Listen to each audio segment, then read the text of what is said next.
मैं प्राध्यापक एल.बी. गायकवाड़ आज आपके लिए एक नया लेक्चर लेके आया हूँ। लेक्चर का नाम है जिरंड, जिसे हम डमी सब्जेक्ट कहते हैं और उसे हम वर्बल नाउन भी कहते हैं। देखिए, जो जिरंड होता है यह डमी सब्जेक्ट होता है, यानी डमी सब्जेक्ट यानी वह सब्जेक्ट का काम करता है लेकिन वह सब्जेक्ट नहीं होता। सब्जेक्ट का जो भी क्रेडिट है वह असली सब्जेक्ट को चला जाता है, इसे क्रेडिट नहीं मिलता, यानी नकली कर्ता जिसे हम कहते हैं, ऐसा यह डमी सब्जेक्ट होता है।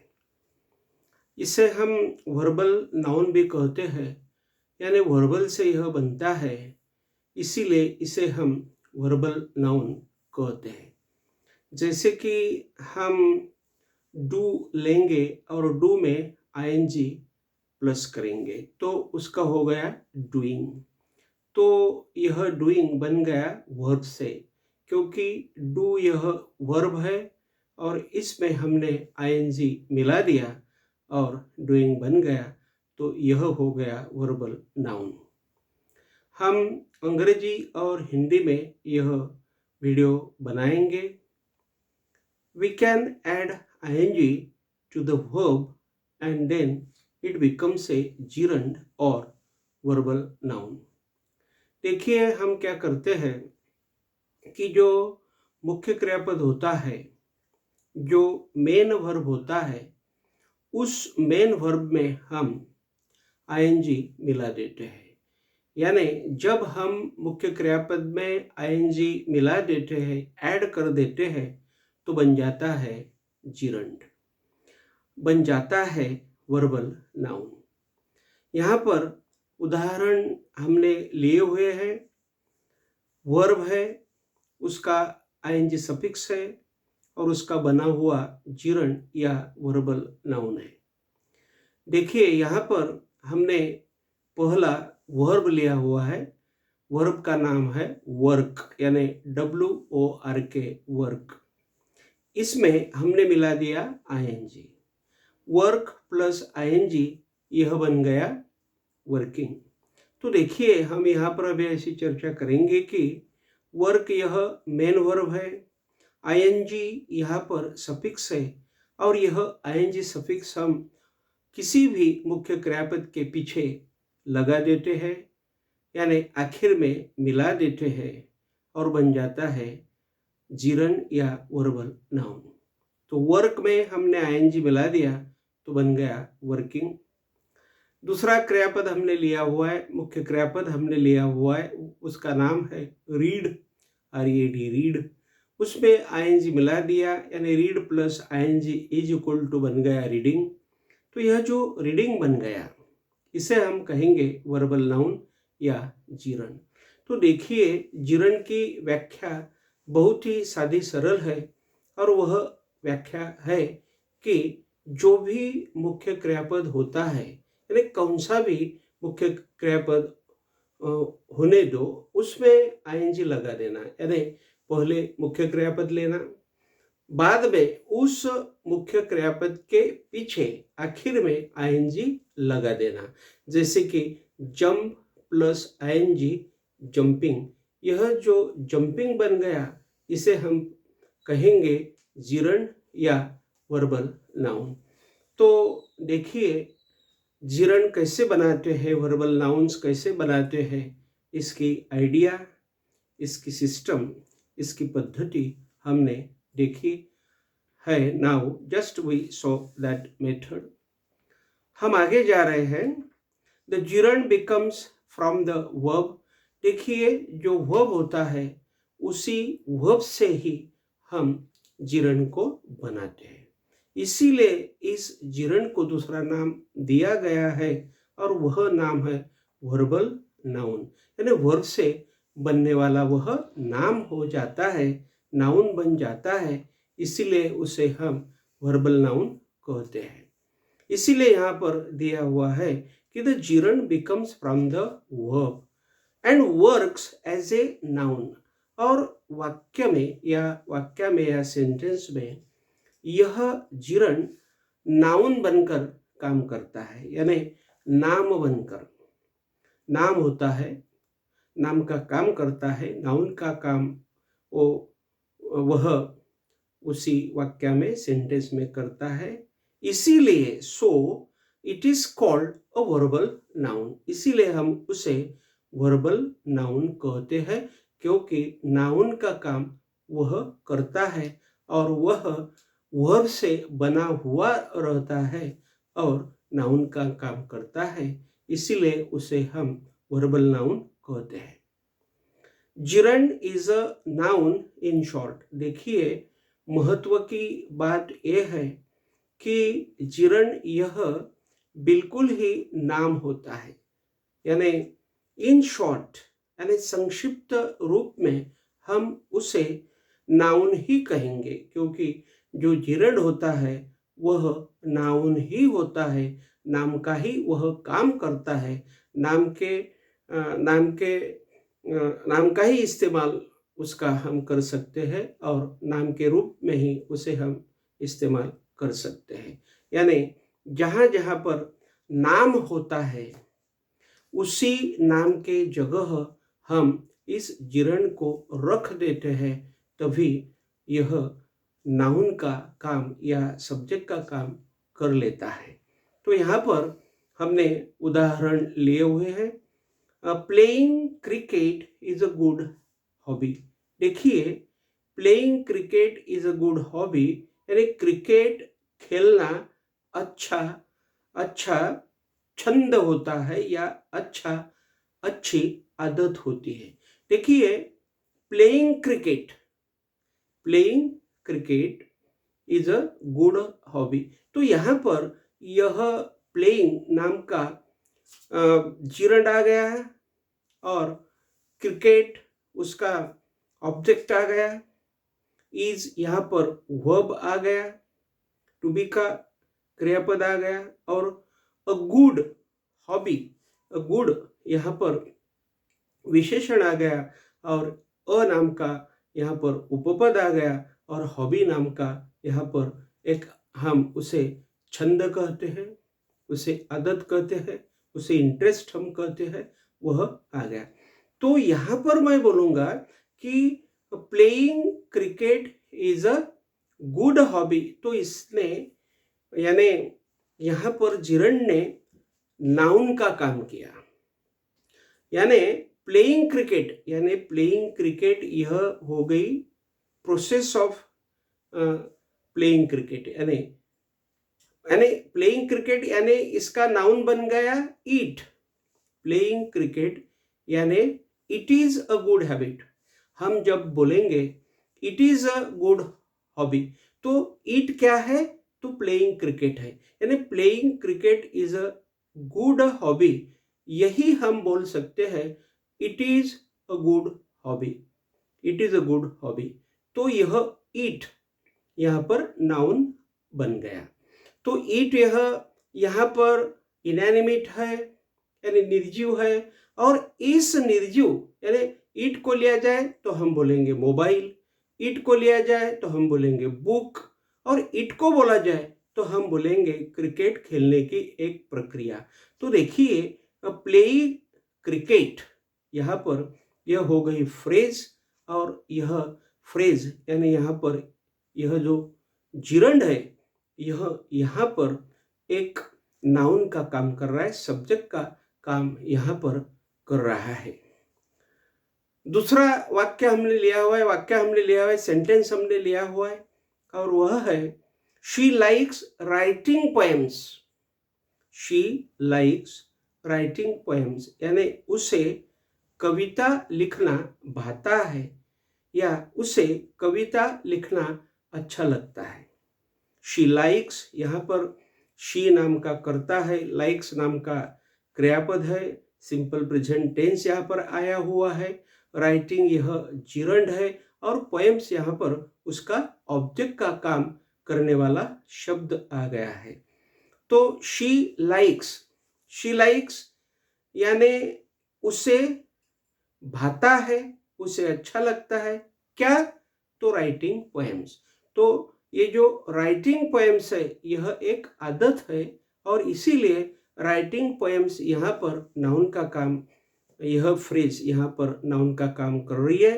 तो हम राइटिंग पोएम्स के अलावा या उसे छोड़कर हम यहाँ पर ऐसा बोल सकते हैं। देखिए, शी लाइक्स राइटिंग पोएम्स, हम बोल सकते हैं she likes eat, she likes ईट।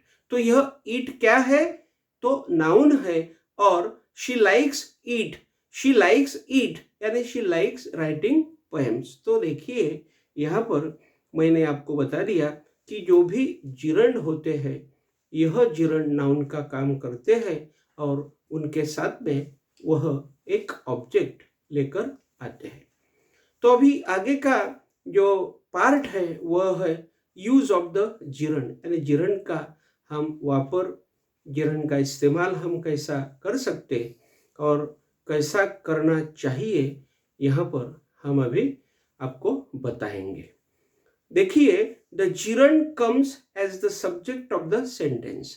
जो वाक्य होता है, जो सेंटेंस होता है, उस सेंटेंस का कर्ता यानी उस सेंटेंस का सब्जेक्ट बनकर यह जिरंड आता है। उदाहरण हम लेंगे, प्लेइंग इज गुड। देखिए, प्लेइंग इज गुड यानी प्लेइंग यहाँ पर सब्जेक्ट बन गया। What is good? Playing is good.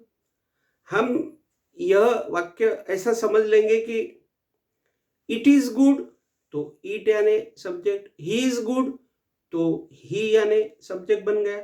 तो उसी तरह से हम बोलेंगे playing is good, he is good, she is good, playing is good. तो यहाँ पर यह प्लेइंग सब्जेक्ट के जगह पर बैठ गया है और जहाँ पर हम ही का इस्तेमाल कर रहे हैं, शी का इस्तेमाल कर रहे हैं, इट का इस्तेमाल कर रहे हैं और जहाँ पर हम कर्ता ले रहे हैं उसी जगह पर यह जिरंड बैठ गया है। इसीलिए हम यहाँ पर बोलेंगे कि जिरंड यहाँ पर सब्जेक्ट बन के आया हुआ है।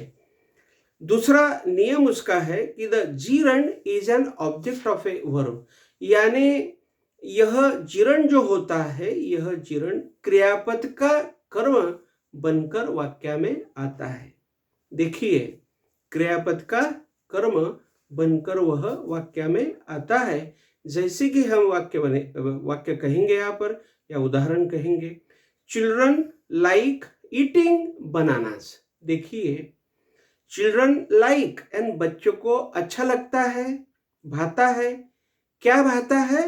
तो ईटिंग बनानास, यानी चिल्ड्रन लाइक बच्चों को भाता है, यानी ईटिंग यानी खाना भाता है। बच्चों को अच्छा क्या लगता है? ईटिंग। लेकिन खाना अच्छा लगता है तो क्या अच्छा लगता है? तो बनानास खाना अच्छा लगता है। तो यहाँ पर ईटिंग नाम का जिरंड आ गया और उस जिरंड का बनानास नाम का ऑब्जेक्ट आ गया। तो इसीलिए हम यहाँ पर आपको बताएंगे कि the gerund is an object of a verb.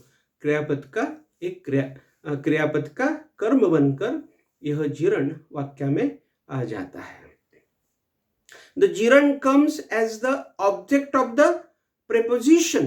देखिए, वाक्य में, सेंटेंस में जो भी प्रेपोजिशन होता है, शब्द योगी अव्यय होता है, उसी शब्द योगी अव्यय का, उसी प्रेपोजिशन का यह ऑब्जेक्ट बनकर काम करता है और ऑब्जेक्ट या कर्म बनकर वहां पर वाक्य में आ जाता है। तो देखिए, उदाहरण है, I am fond of worshipping morals. देखिए, I am fond of worshipping morals यानी नैतिक मूल्य की पूजा करना यह मुझे भाता है। I am fond of worshipping morals. तो इस वाक्य में आई यह सब्जेक्ट है, एम यहाँ पर क्रियापद है, फॉन्ड ऑफ यानी एम फॉन्ड ऑफ यहाँ पर फ्रेज हो गई, क्रियापद बन गया और ऑफ नाम का यहाँ पर प्रेपोजिशन आ गया और उस प्रेपोजिशन का वर्शिपिंग नाम का जिरंड ऑब्जेक्ट आ गया और मॉरल्स नाम का उसका जो आगे का कॉम्प्लीमेंट जैसा वर्ड है वह आ गया। तो इसी वाक्य में मैं आपको बताऊंगा कि यह जो जिरंड है, यह जिरंड ऑब्जेक्ट का काम कर रहा है और वह ऑफ नाम के प्रीपोजिशन का काम कर रहा है। आगे का जो भाग है वह ऐसा है कि the gerund is the complement of the verb. देखिए वाक्य में जो वर्ब होता है उस वर्ब का कॉम्प्लीमेंट यानी पूरक शब्द या मददनीस शब्द या मदद करने वाला शब्द हम बताएंगे उसे और उसे बोलेंगे कॉम्प्लीमेंट। तो क्रियापद का कॉम्प्लीमेंट बनके यह जिरंड वाक्य में आ जाता है, काम करता है। देखिए राइटिंग इज लर्निंग। देखिए राइटिंग इज लर्निंग। देखिए पहले हमने लिया कि राइटिंग यह भी यहाँ पर जिरंड बन गया या प्रेजेंट पार्टिसिपल बन गया और राइटिंग नाउन बन गया, जिरंड बन गया, इज उसका क्रियापद बन गया और लर्निंग यहाँ पर दूसरा जिरंड और आ गया। तो राइटिंग इज लर्निंग यानी लिखान काम करना यह लर्निंग होती है यानी वह शिक्षा होती है। यानी राइटिंग इज लर्निंग यानी लिखान काम जो होता है वह शिक्षा है, ऐसा उसका मतलब निकलता है। तो what is writing? Writing is learning. तो यहाँ पर लर्निंग यहाँ पर कॉम्प्लीमेंट का काम कर रहा है क्रियापद का और क्रियापद है इज, उसका यह कॉम्प्लीमेंट यानी पूरक शब्द या मददनीस लफ्ज बन के यहाँ पर वह आ गया है। It comes as a complement of the subject. देखिए वाक्य में जो सब्जेक्ट होता है, कर्ता होता है, उस कर्ते का पूरक शब्द, उस कर्ते का मददनीस शब्द या कॉम्प्लीमेंट बनकर यह जिरंड आ जाता है। देखिए उदाहरण, our aim is building up a good college. देखिए यहाँ पर आवर एम इज हमारा उद्देश्य है कि एक अच्छा सा कॉलेज बांधना, यह हमारा उद्देश्य है। यानी our aim is the subject, is the verb और यहाँ पर बिल्डिंग अप ये हुआ क्रियापद और उसका बन गया जिरंड और अ गुड कॉलेज, गुड लफ्ज यहाँ पर विशेषण है और कॉलेज यहाँ पर कॉमन नाउन है। तो देखिए इस वाक्य में हम ऐसा कहेंगे कि ये जो बिल्डिंग अप है यह जिरंड है और यहाँ पर इस सब्जेक्ट का यानी सब्जेक्ट है our aim. Our aim is यानी हमारा उद्देश्य है। आवर एम इज क्या है उद्देश्य? तो हमारा उद्देश्य है बिल्डिंग अप यानी बांधना। तो यह बिल्डिंग अप बन गया कॉम्प्लीमेंट सब्जेक्ट का और उसका मीनिंग हो गया नाउन, वह नाउन का काम यहाँ पर कर रहा है। तो यह यहाँ पर आपको समझना है, ध्यान में लेना है। It comes to prepare the joint nouns. देखिए यह जिरंड जॉइंट नाउन्स बनाते हैं। तो कैसे बनाते हैं? देखिए डाइनिंग टेबल, देखिए यहाँ पर डाइनिंग जिरंड हो गया तो उसको हमने टेबल लगा दिया, तो यह हो गया जॉइंट नाउन्स या कंपाउंड नाउन यहाँ पर बन गया, कंपाउंड वर्ड यह बन गया। डाइनिंग टेबल, डाइनिंग चेयर, यानी डाइनिंग टेबल यानी ऐसा टेबल कि जो हम खाने के लिए इस्तेमाल कर सकते हैं, खाने के वक्त में इस्तेमाल कर सकते हैं। तो डाइनिंग टेबल यानी डाइनिंग यह जिरंड हो गया और उसको हमने टेबल लगा दिया, तो डाइनिंग टेबल यह बन गया जॉइंट नाउन या यह बन गया कंपाउंड वर्ड। और दूसरा वर्ड हमने लिया हुआ है प्लेइंग बैट। प्लेइंग बैट यानी ऐसी बैट कि जो हम खेलने के लिए इस्तेमाल करते हैं, यानी अ प्लेइंग बैट। और ऐसा टेबल कि जिसे हम खाने के लिए इस्तेमाल करते हैं, अ डाइनिंग टेबल या अ प्लेइंग बैट। तो यहाँ पर डाइनिंग और प्लेइंग यह दो शब्द यहाँ पर जॉइंट नाउन्स का या कंपाउंड नाउन का काम करते हैं। इसीलिए यहाँ पर हम कहेंगे कि जिरंड यहाँ पर जॉइंट नाउन्स का काम करता है। और देखिए जॉइंट नाउन्स या कंपाउंड नाउन्स यह बनाता है। तो देखिए आज का वीडियो हमने बनाया जिरंड के ऊपर। स्पोकन इंग्लिश आपकी अच्छी यहाँ आप बना सकते हो जिरंड के मदद से, और बनाइए। और यह वीडियो ज़्यादा से ज़्यादा शेयर कीजिए और कमेंट बॉक्स में आपके कमेंट्स भेजिए। तब तक के लिए मैं यहाँ पर रुकता हूँ और आगे का एक अच्छा सा वीडियो आपके लिए लेके आऊँगा। जब तक थैंक यू वेरी मच।